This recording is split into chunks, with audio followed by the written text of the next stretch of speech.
This is us moving from China to the US last May. I want to start this video asking you 3 questions. Do you eat more of your home country food or more of your local food?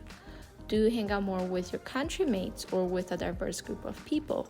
Do you spend more time trying to engage with your community or more on Netflix? You probably understand by now the point that I'm trying to make here. No, I'm not trying to say that you should eat pickles every day. I'm also not saying that you should ignore or block all your country mates.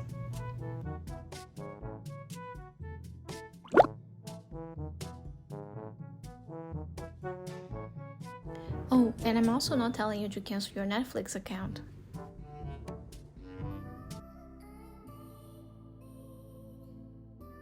So you don't want none of these moments blocking you from having the best time of your life.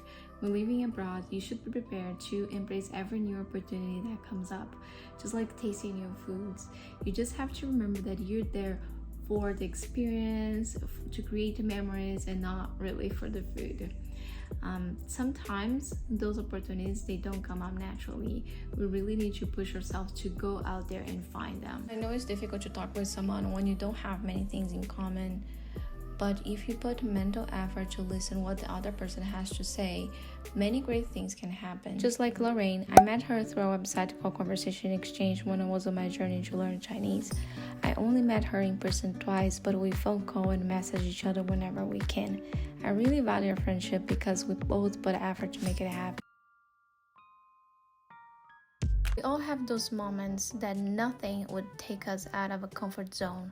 Even if the King of England texts us, there's nothing that will make us move. Yeah, those moments.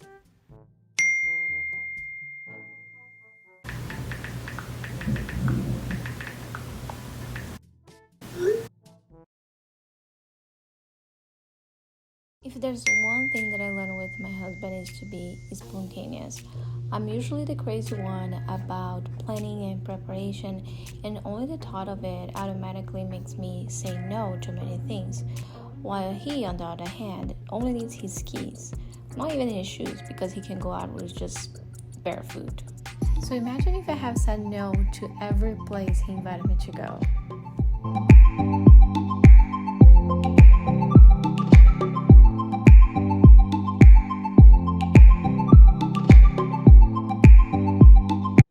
So here's my advice for you. Just don't prepare too much and don't wait for the perfect moment. You may miss some great things from happening to you.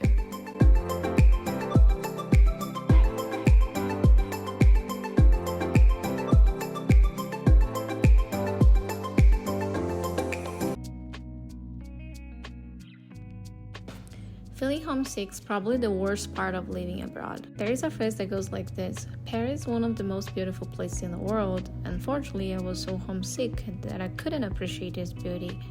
It's okay to be homesick.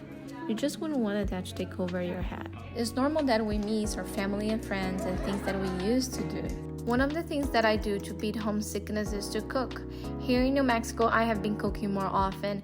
It helps to distract my mind, and sometimes I cook what I call comforting food.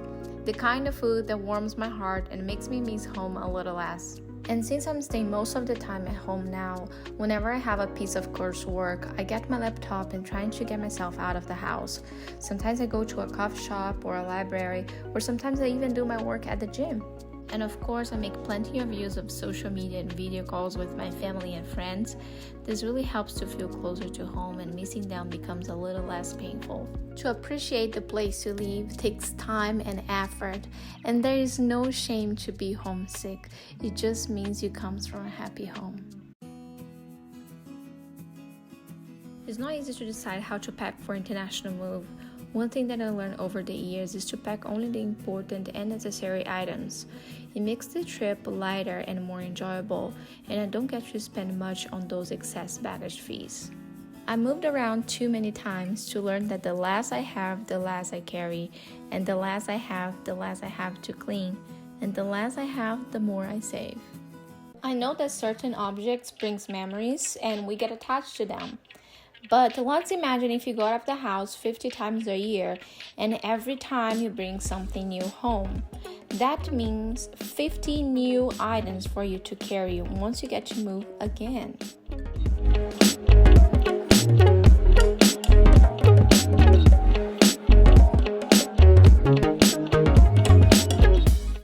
Purchasing less things really helped with our transition from China to the US. But of course, there were a couple of things we needed to leave behind, just like my 18 pair of jeans. Now I only have 3, but there's a saying in Chinese that goes like this: 旧的不去，新的不来, which basically means if you don't ever let the old go, the new will never come. And I'm a firm believer of that because it's impossible to have growth and change if you're not capable to leave a couple of things go.